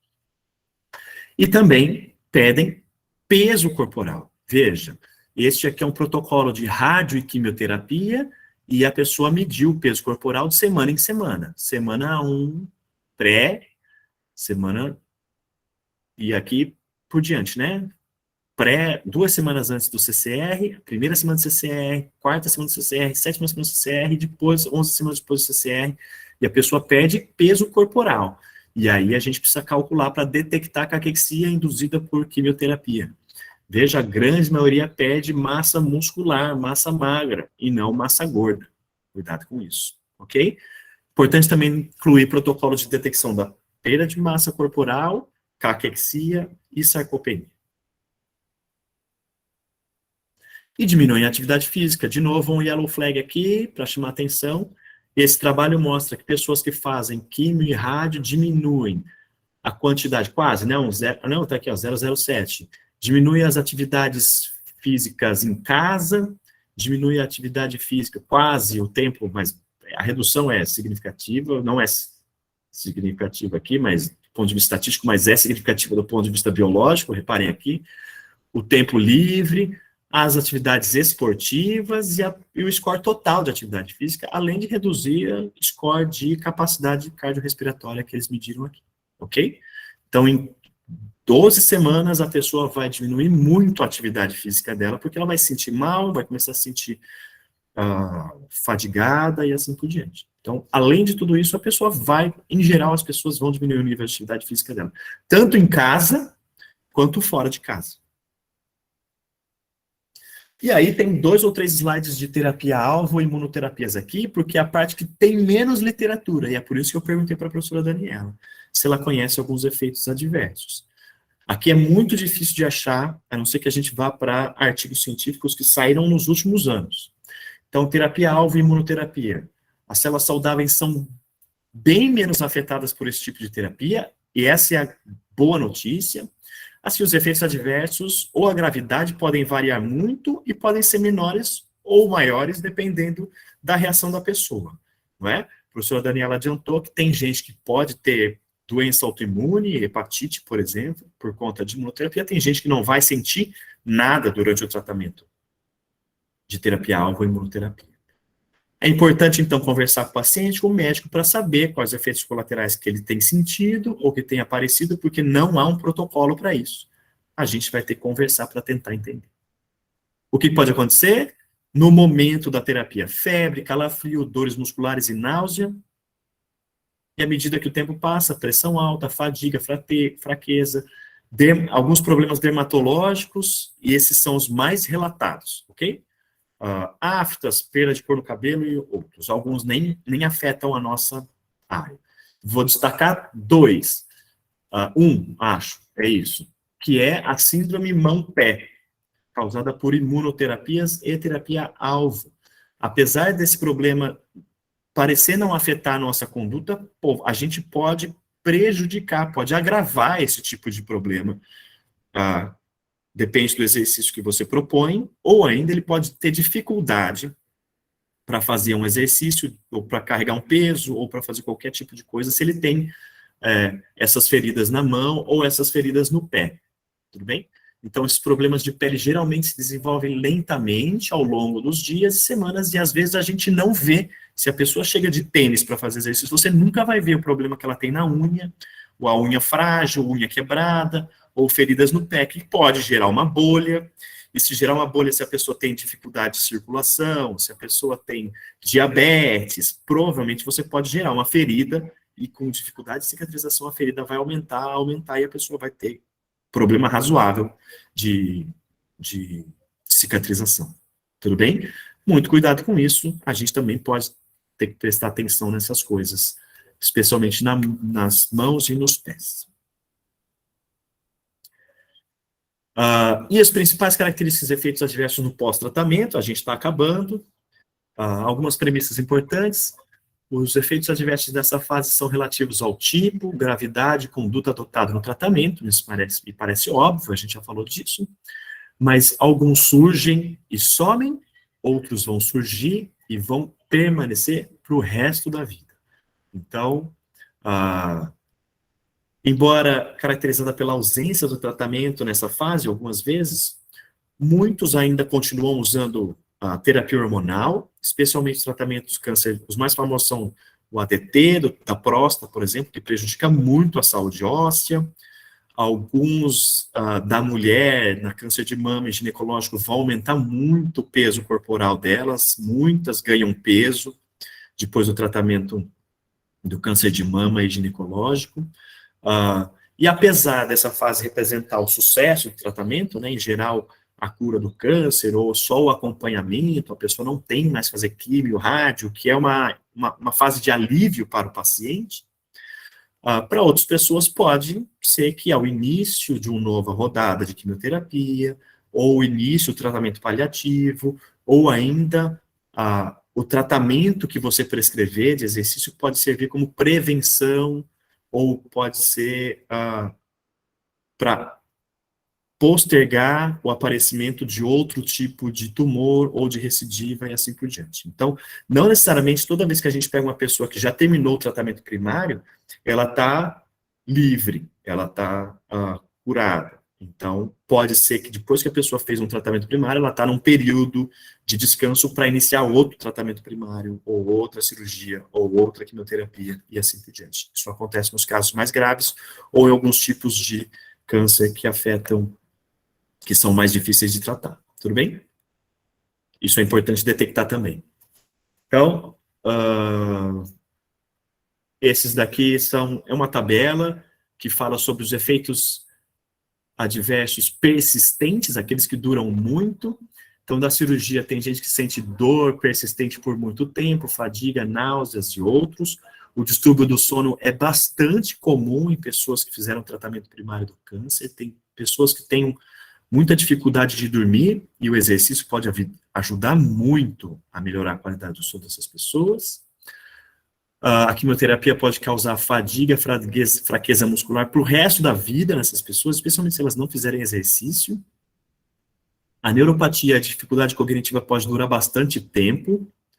A radioterapia pode causar fadiga, linfedema, e os efeitos adversos dermatológicos, em geral, somem, mas algumas feridas podem permanecer, é raro, mas pode acontecer. E a hormonoterapia alguns casos são específicos.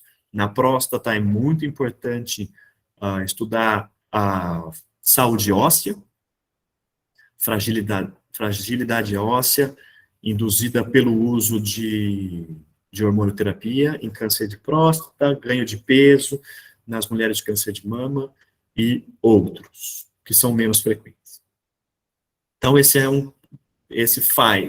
slide fala sobre como é que a gente deve olhar para o paciente depois do tratamento primário. Então, existem os efeitos adversos que são persistentes e são tardios, que vão aparecer logo depois, são todos esses que a gente já falou em algum ponto, que vão afetar em algum momento a função dele, seja função cognitiva ou função física. Então, diminui a capacidade cardiovascular, a força, muda a composição corporal e causa osteopenia ou osteoporose. A gente não pode esquecer, a gente falou pouco aqui, mas nos artigos, tem muito artigo trazendo sobre a importância de praticar exercícios ou detectar esse tipo de disfunção na qualidade de vida, na saúde emocional, na saúde mental das pessoas. É muito importante trabalhar, o exercício trabalha muito a saúde mental, então é importante detectar isso também no início, antes de prescrever o exercício, ou de incluí-la dentro de um grupo de exercícios. A gente precisa falar sobre estado emocional, sobre como o exercício melhora tudo isso. E tudo isso junto, se a pessoa cada vez mais ativa, ou a gente previne cada vez mais esses efeitos adversos, ou ela sente menos, isso provavelmente vai mudar a taxa de sobrevida dela. Então, diminui a chance de progredir o câncer, diminui a chance de morrer por qualquer outra causa, e assim, aparecer outro câncer, e assim por diante. Tudo bem? Então, existe uma inter-relação entre os efeitos adversos, a função física, a saúde mental e o desfecho final, que é a recidiva, a qualidade de vida e a mortalidade desse paciente, que a gente tem que pensar quando vai montar um programa de avaliação ou de prescrição de exercícios. Então, eu destaquei aqui alguns, são 4, e a gente acaba, ok? Tem gente que já tem que ir embora, né? Então, a saúde mental, eu destaquei aqui a quantidade de pessoas que têm saúde mental prejudicada ou frágil por o tipo de câncer, vejam, 25, 30, entre 25 e 30% das pessoas que têm algum tipo de câncer vão ter algum sintoma depressivo, isso é importante, arrumar alguma forma da gente detectar isso ou trabalhar isso. Os profissionais da área da psicologia são importantes, de inclusive serem incluídos no grupo. Fadiga, fraqueza e inatividade física, já falamos sobre isso. Entre 15% e 35% dos sobreviventes vão ter fadiga, fraqueza e quase 80% não alcançam a recomendação de atividade física. Aumento do risco cardiovascular. Os sobreviventes do câncer têm maior chance de desenvolver doença cardiovascular, de ter um acidente vascular cerebral, e as pessoas de câncer de mama, pulmão, colo retal e outros linfáticos têm maior chance de ter algum evento cardiovascular para o resto da vida. Olha este dado que interessante desse artigo mostrando qual é o aumento do risco relativo de pessoas terem um evento cardiovascular depois do tratamento de câncer de mama, de bexiga e rins e assim por diante. Reparem que alguns podem aumentar quase 10 vezes a chance de ter um evento cardiovascular, como a próstata, por exemplo. 11 vezes a chance de ter um evento cardiovascular em pessoas que tiveram câncer de testículo. Alguns variam de 3 a 5, 5 vezes mais no pulmão e assim por diante. Então, pessoas que passaram pelo tratamento primário aumentam muito o risco cardiovascular. Se aumentam muito o risco cardiovascular, a gente precisa estar atento a isso. E o ganho de peso, já falamos um pouco sobre o ganho de peso, quase 80% da população está acima do peso. Desta população está acima do peso nos Estados Unidos. Reparem que estar acima do peso é prognóstico de sobrevida. Então, lembra dos tipos de câncer que a professora Daniela falou? Luminal A, luminal B, que era o tipo mais fácil de tratar. Aqui, luminal A com peso normal, luminal A obeso, luminal E com sobrepeso. Para os dois tipos de tumor de câncer de mama, quem tem mais peso corporal tem menor probabilidade de sobrevida, vive menos, ok? Então, o exercício nessa fase também deve servir para controle do peso ponderal.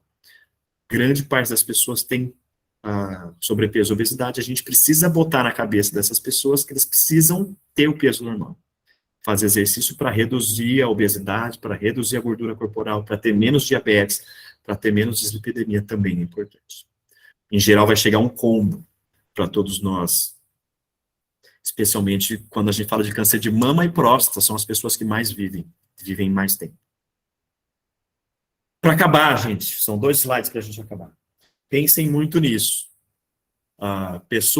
Existe uma teoria, eu queria falar um pouco mais sobre essa teoria para vocês. Eu desenvolvi este tipo de gráfico para desenvolver a teoria em um artigo que eu estou escrevendo, mas a gente não vai ter tempo, a gente pode falar isso depois. Pessoas sedentárias que vivem sem câncer provavelmente vão ter alterações fisiológicas e psicológicas que vão afetar a vida dela. Então, o envelhecimento sedentário pode diminuir a expectativa de vida e causar redução no aumento da expectativa de aparição de outras doenças e aumento do risco de doenças crônicas. A diferença é muito importante que, à medida que a pessoa tem um tipo de câncer, existe uma teoria, o pessoal está chamando de envelhecimento acelerado, ou que a pessoa com câncer vai ter quase o mesmo risco do que uma pessoa sem o câncer, mas isso vai ser adiantado. Isso aconteceu em certa medida com o HIV. A partir do momento que a terapia antirretroviral começou a funcionar para as pessoas com HIV, elas começaram a viver mais hoje. Pessoas que têm HIV vivem exatamente ao mesmo tempo, têm as mesmas expectativas de vida de pessoas que não têm HIV. No entanto, ela é detectada com a primeira morbidade 16 anos antes da pessoa que não tem o vírus. Isso também está acontecendo com o câncer. A pessoa que teve um câncer, ela vai ter outras morbidades mais cedo e outras disfunções bem mais cedo do que as pessoas que não têm câncer, e também são sedentárias, tudo bem? Então é como se a pessoa envelhecesse antes, ou seja, ela vai enfrentar problemas no envelhecimento antes do tempo de pessoas que não tiveram câncer.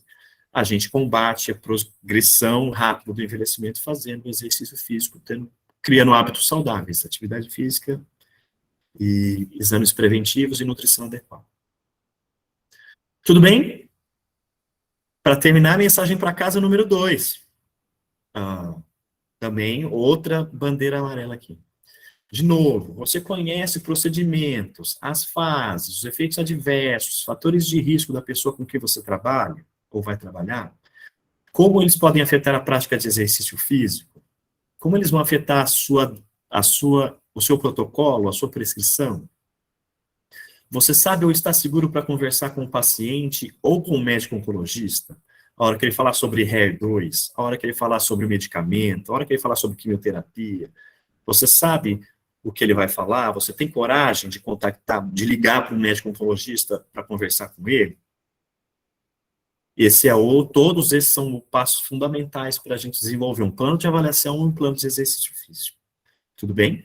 Antes da gente falar sobre exercício físico propriamente dito, a gente precisa entender bem a pessoa com que a gente vai trabalhar e entender que o câncer é uma doença muito complexa.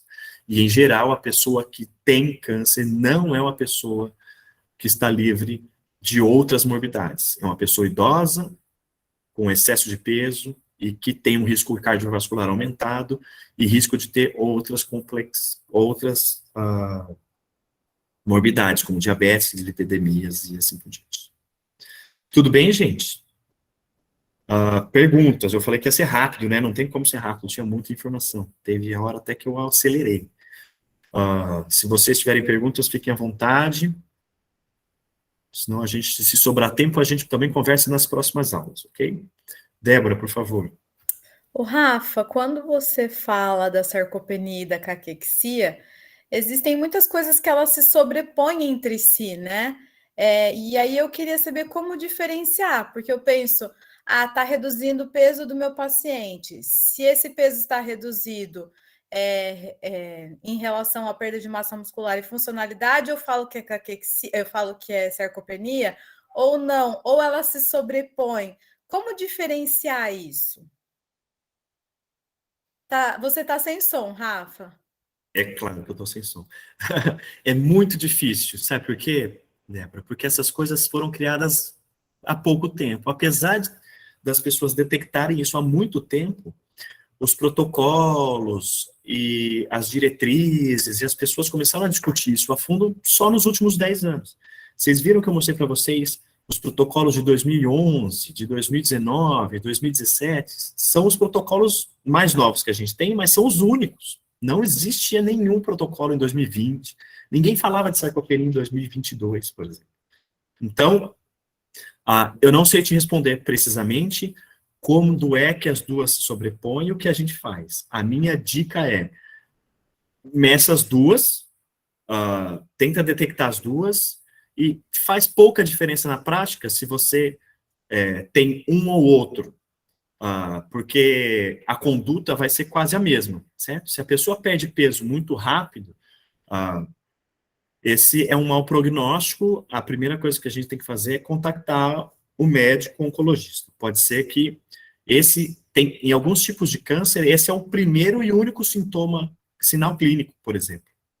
A pessoa começa a perder peso e ela vai ao médico e fala, estou perdendo muito peso. E ela vai fazer uma imagem e vê que tem um tumor no pâncreas, por exemplo. Isso acontece muito no tubo digestivo, no sistema digestivo. E certamente, se ela perder os 5% do peso corporal, ela vai perder massa magra. Se perder massa magra, vai perder função física em alguma medida, ou em algum ponto. Entendeu? Então, sim, eu penso é difícil separar. Na prática, a gente tem que fazer com que essa pessoa ganhe massa muscular, ganhe peso, ok. Mas eu penso para a pesquisa em como classificar ela. Eu acho que, para a pesquisa, usa o protocolo de 5% de peso, ou IMC abaixo de 20. E na sarcopenia, tem que escolher um protocolo. A gente tem escolhido o de 2019, que é o mais novo. Beleza, Rafa. Pesquisa é assim. Na prática, se a pessoa perdeu muito peso, avisa o médico rápido. E eu acho, muitas vezes é difícil você fazer ela parar de perder peso com exercício. Isso não vai acontecer. O que tem que fazer é ela perder menos força, perder menos função física. Às vezes fazer perder peso vai ser difícil. Beleza, obrigada.